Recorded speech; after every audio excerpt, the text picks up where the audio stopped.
when it hurts like this.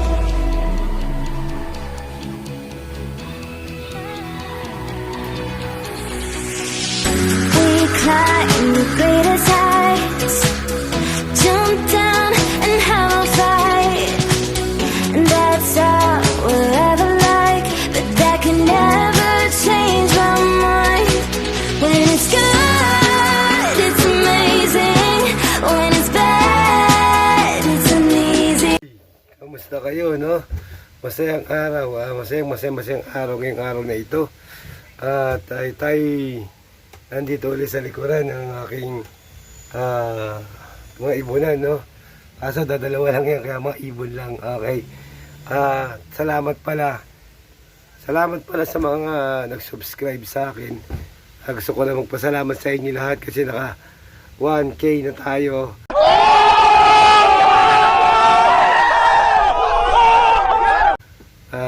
Maraming salamat sa pag-support sa pumunti kong YouTube channel, no? So, kung sino man kayo lahat na nag-subscribe ng 1,000, maraming salamat.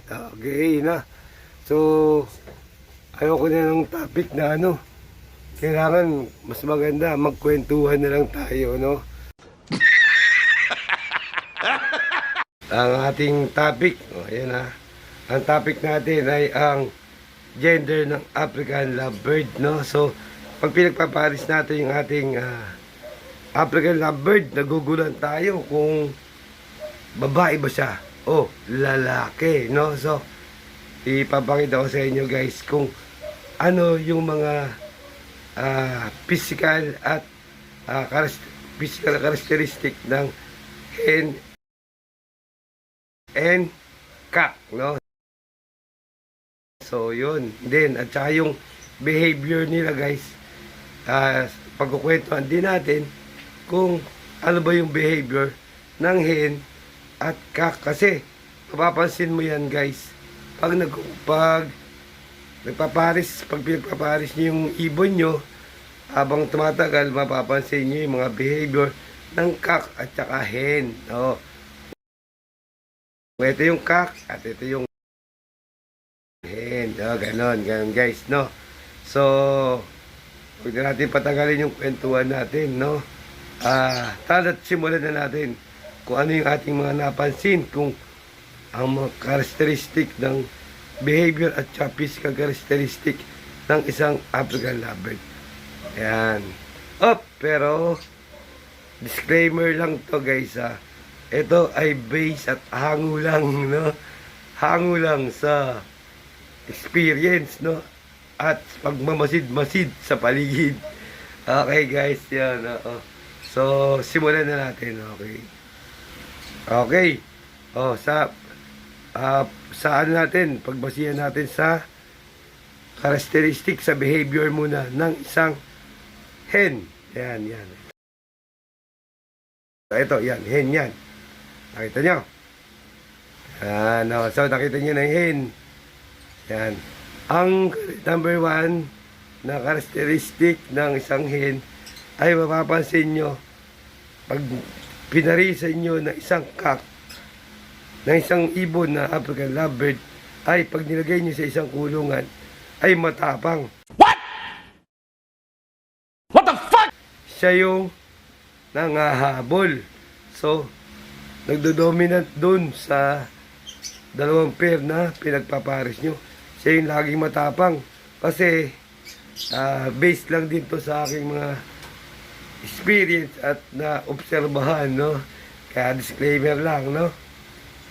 Ay, territorial daw ang babae. So, siyempre nga naman kung kunyari magkaroon siyang anak, siya yung magpuprotekta sa mga gustong kumain dun sa kanyang inak.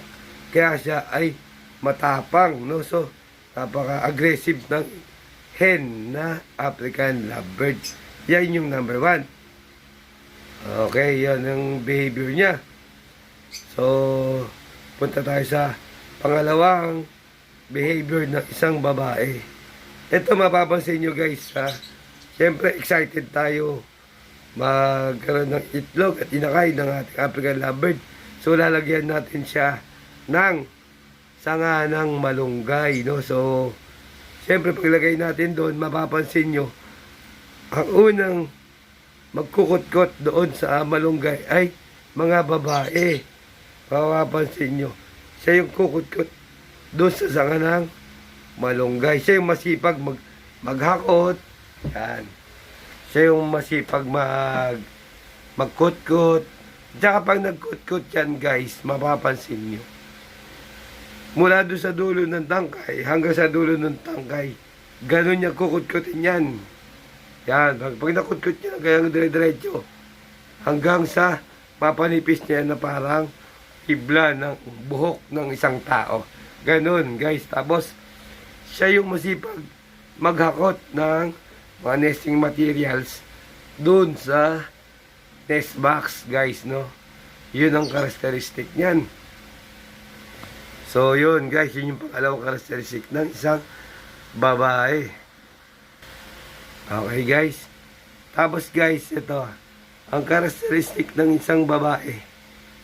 Mapapansin nyo guys, ano yan, siya yung dumidipa. Dumidipa yan na pag kunyari magme-mate na yung mga babae, yung African lovebird na pair nyo, paugol kayo may didipa. Yun, hen yun, ibig sabihin. Pag nadipa siya, pag dumidipa na, pero disclaimer lang, hindi lahat ng dumidipa ay hen. Pero karamihan sa nadipa na African lovebird ay hen or babae, no? So, pero may lalaki din na dumidipa, pero tinuturuan niya lang yung hen or yung babae na dumipa para sa kanilang pag-mate. Okay? So, yun yung naobserbahan ko mga mga behavior ng hen, no? So guys, yun yung tatlong behavior. So, dilipat naman tayo sa cock. So, cock na mapag-usapan. Ito yung hen. Ito naman yung cock. Yan. Okay. Kasi yung cock. Yan. Yan, tira nyo. Yan yung cock. Okay. Papakita ko nila yung picture. Okay guys. Ito ano ba ang characteristic behavior ng cock, no? So, number one yan, siya yung takot. Siyempre, kabaligtaran ng matapang. Siya yung takot dun sa babae. Kumbaga siya yung laging hinahabol. Kumbaga pagka inaaway siya yung laging palipad-lipad dito, pupunta doon, pupunta dito, pupunta, kaya, ganyan. Palipad-lipad. Pag ganun yung ibon na yun, ibig sabihin, lalaki yun, no? Sa same age yun, guys, ha? Kasi, syempre, iba yung mas bata, yung pinatner, o mas matanda. Pero pag same age lang sila, yung lalaki ang mas tumatakbo pag inaaway nung babae. O, yun yung behavior niya. Pangalawa, makikita mo, mga lalaki talaga, kahit sa ibon, sitting pretty lang yan, no? So, habang nagkakot yung mga babae, busy, yan naman, makikita niyo mo, kukut-kut siya ng sanga ng malunggay. Pero paunti-unti lang. Tapos minsan hindi pa nga tatapusin. Tapos kunyari, kukuha yan unti. Tapos kunyari, papasok sa nest box. Pero mapapansin nyo, mas masipag pa rin yung paghakot ng hen sa nesting materials. So, yun yung na-obserbahan ko, guys, no? So, yun yung characteristic niyan ng mga cock. Tsaka yung cock, guys, makikita nyo, pag gusto makipag-mate, napaka-ingay niyan. Ingay, hindi pa pakali, palipad-lipad. Yun, guys. Lipad na lipad dyan, tapos ang ingay-ingay. Kasi tinatawag niya yung kanyang hen, no? So, yun. Yun yung mga characteristic ng isang cock. Siyempre, guys, ito, sabi, yung behavior niya, pag pumatong, disclaimer lang to, pag pumatong yung cock, guys, kabilaan, pagka, yung buntot niya, kaliwa, kanan, ganun siya mag-mate, no? So, kasi, meron din kasi mga babae na pumapatong, pero one-sided lang yun. Meaning, pag ganun one-sided lang, hindi mabubuo yung itlog. Magiging unfertile yun. Kasi, hindi yun naman cock yung pumatong. Hen to hen, no? So, ganun nangyayari. So, mapapansin nyo, pag-obserbahan nyo, pagka kaliwa kanan ang patong, meaning, cock yun. Yun yung kanilang behavior. Okay? So, yun guys. Tsaka, dagdag ko lang din sa behavior ng isang cock. Siya yung nagsusubo sa babae. Mapapansin yun pagka nagtatabi-tabi. Yan, tatabi sila. Tatabi. Siya yung una sumusubo dun sa babae para makipag-alikan. Ganyan. Sisubuhan niya yung babae. Yan yung behavior niyan. So, okay na guys. Para may natutunan kayo guys ha. O, punta naman tayo sa punta naman tayo sa physical appearance ng cock or hen. And cock. Ayan. Cock guys ha. Tapos ito yung hen. Okay. So, physical tayo guys para hindi tayo maligaw sa kwentuhan natin. Pagka cock guys, mapapansin yung physical niyan, maliit lang yan. Tingnan nyo. Ito yung cock. Yan, ito yung hen. Makita nyo. Mas malaki yung hen kaysa doon sa cock. Ayan. Maliit. Oo, maliit lang yan ha. Maliit lang yung kanyang katawan. Para lang siyang sinito. Hindi. Para lang siyang, mas maliit lang siya, mas maliit siya kaysa doon sa hen. No? Pangalawang characteristic ng physical characteristic ng isang cock ay ang kanyang tuka. Kasi ang tuka niya guys, medyo maliit. Yan, medyo maliit siya. Tapos, yan, medyo makikita sa picture. Yan, makikita niyo sa picture. Medyo maliit at yung banda dito sa may dulo ay medyo padapa, hindi siya matangos. So, yun, medyo pag ganun pa, kaya parang ganyan, yan. Kaya ito, pag tinitsura mo ganyan, oh. Pag tinignan mo ito kanya, medyo ganyan, oh. Kaya medyo maliit lang. Yun ang kanyang, tsaka maliit din ito kanya, mapapansin nyo. Tapos, ang pangatlong physical characteristic ng isang cock, pansinin nyo guys ha, kapain nyo yung sipit-sipitan. Alam nyo ba yung sipit-sipitan? Ang sipit-sipitan, yun yung nasa ilalim ng bandang puwet niya na buto. Yan, ganyan. Pag ito pag kinapahan nyo, para siya nakaganyan. Yan. Yan, paano ba? Yan. Yan, nakaganyan yan. Pagka-cock guys, yung sipit-sipit, pag ginapahan nyo, almost dikit na dikit yan. Yan. Ganyan ang mapakakapahan nyo sa may bandang puwetan niya na buto. Yung buto na yun ay sipit-sipitan yun guys. Yan tawag doon ay sipit-sipitan sa Tagalog. Okay guys? Yun. Yan yung mga tatlong basehan ng physical appearance ng isang cock na African lovebird. No? So, kung wala kayong pang DNA, yun yung pwede nyong basihan para medyo meron kayong 50% na hinala na cock yung inyong African lovebird. No? So, yung physical appearance ng hen na African lovebird, mga kakuya, siyempre, ito, number one to ay tingnan nyo. Ito yung cock. Yan, ito yung hen. Makita nyo. Mas malaki yung hen kaysa doon sa cock. Ayan. Laki, kabaliktaran nung cock, maliit. Ang hen naman ay mas malaki kaysa doon sa cock.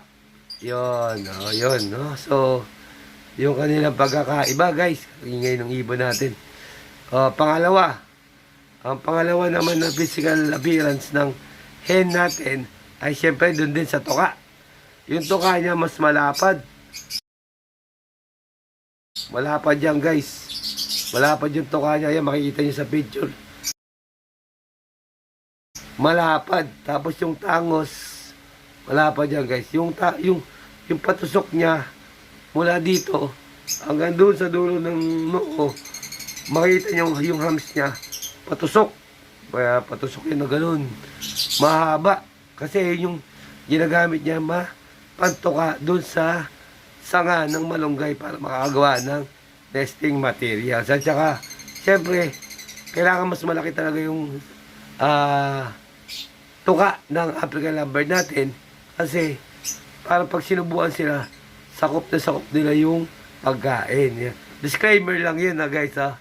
Kasi ayon lang yun sa aking natutunan. Okay guys, so tapos guys, yung pangatlo natin na physical appearance naman ng doon din sa sipit-sipitan natin titignan sa may bandang puwet, no? So ito kunyari yung sipit-sipitan niya, pag hinapakan nyo kasi nakaganyan yan sa bandang puwetan, pag nakabuka na ganyan kasi yung isang daliri nyo, excuse me po, ganyan, ibig sabihin yan 60% hen po yan, no? So yun po yung guys, malalaman nyo na hen na yung inyong African lovebird.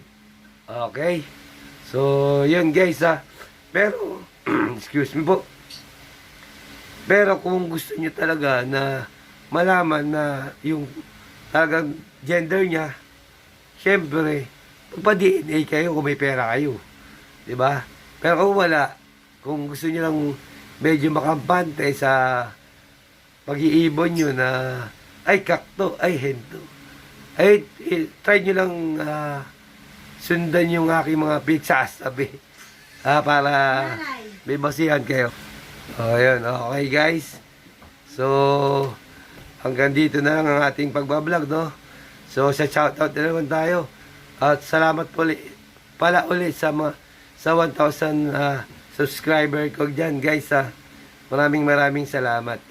Kahit tayo paos nag-vlog tayo para may pahatid ang ating papasalamat sa mga ating subscriber. Okay guys, shoutout pala unang-una siyempre sa kaibigan ko kay Cleopi Vlog, yan kasi bago niya yung kanyang channel, no?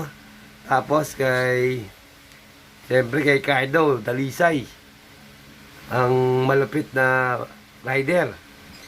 Tapos kay Boss Dari, kay Boss Dion, yan, mga shoutout dyan guys. Tapos mga kaibigan ko ng college, kay Kevin, kay Ambit, kay Janley Poso, kay Umbaw, kanino pa ba? Marami pang iba. At saka kay Sir Axis pala. Salamat sa pagtitrade ng ibon, no? So, shoutout sa iyo. Okay?